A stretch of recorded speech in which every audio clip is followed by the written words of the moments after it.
Alytaus miesto baseine vyko jau 5. kartą organizuojamos atviros Alytaus miesto baidarių polo pirmenybės, kuriuose varžėsi 8 komandos, suskirstytos į 2 amžiaus grupės.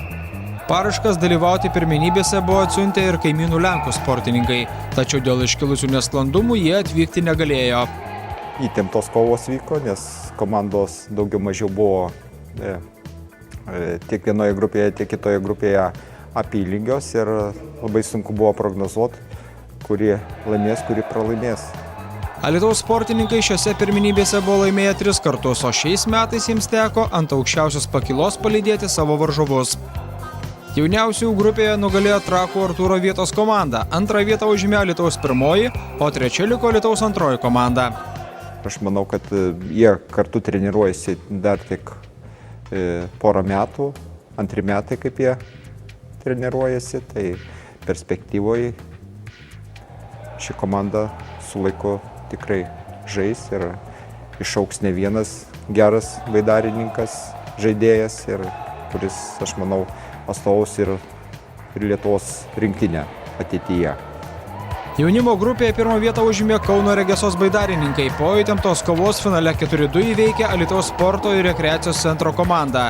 Alytiškių neišgelbė Lietuvos rinktinės narių Augusto Platūkio, Ryčio Augustausko ir Andriaus Račkio puikus žaidimas.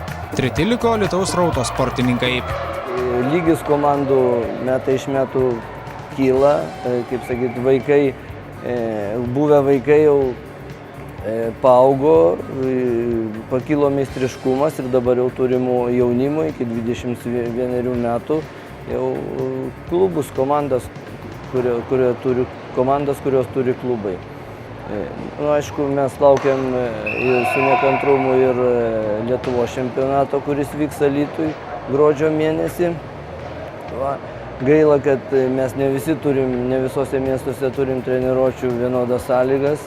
Alytiškiam galim pavydėti, kad jie turi puikų baseiną, 50 metrų ilgio, tiek Vilniečiai turi sąlygas treniruotis, Kaune yra sunkiau.